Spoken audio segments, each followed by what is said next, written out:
ಆ ಒಂದು ವೈರಲ್ ವಿಡಿಯೋಗೆ ಕೇರಳದಲ್ಲಿ ಪುರುಷರು ಅಕ್ಷರಶಃ ರೊಚ್ಚಿಗೆದ್ದಿದ್ದಾರೆ. ಹೋದಲ್ಲೆಲ್ಲ ನೋ ಟಚಿಂಗ್ ಬೋರ್ಡ್ಗಳು ಕಾಣಿಸ್ತಾ ಇದೆ.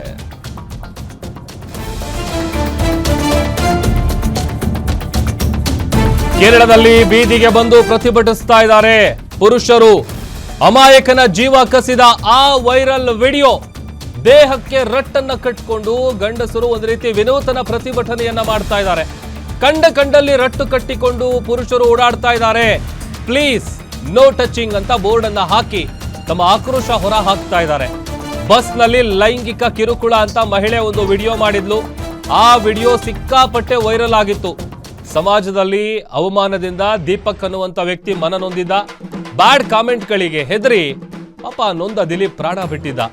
ಆ ಯುವತಿ ಮಾಡಿದ ಒಂದೇ ಒಂದು ಎಡವಟ್ಟಿಗೆ ಆ ಯುವಕ ಉಸಿರು ಚೆಲ್ಲಿದ್ದಾನೆ. ಅಮಾಯಕನ ಸಾವಿಗೆ ಕೇರಳ ಪುರುಷರು ಈಗ ರೊಚ್ಚಿಗೆದ್ದಿದ್ದಾರೆ. ದೃಶ್ಯದಲ್ಲಿ ನಾವು ಗಮನಿಸ್ತಾ ಇದೀವಿ ನೋಡಿ. ಪ್ಲೀಸ್ ನೋ ಟಚಿಂಗ್ ಅಂತ ಹೇಳಿ ಬೋರ್ಡ್ಗಳನ್ನ ಹಾಕೊಂಡಿದ್ದಾರೆ, ರಟ್ಟನ್ನ ಕಟ್ಕೊಂಡಿದ್ದಾರೆ. ಒಂದು ರೀತಿ ವಿನೂತನವಾದಂತ ಪ್ರತಿಭಟನೆಯನ್ನ ಮಾಡ್ತಾ ಇದ್ದಾರೆ. ಅದೊಂದ್ ಕಡೆ ಈ ಒಂದು ವಿಡಿಯೋ ಸಿಕ್ಕಾಪಟ್ಟೆ ವೈರಲ್ ಆಗಿತ್ತು. ಆ ವೈರಲ್ ಆದ ನಂತರದಲ್ಲಿ ಆ ಕಮೆಂಟ್ಗಳು ಏನ್ ಬರುತ್ತೆ ಅದರಿಂದ ಒಂದು ರೀತಿ ಆತ ಮಾನಸಿಕವಾಗಿ ಕುಗ್ಗಿದ್ದ. ಒಂದು ರೀತಿ ಜಿಗುಪ್ಸೆ ಬಂದಿತ್ತು ಆತನಿಗೆ.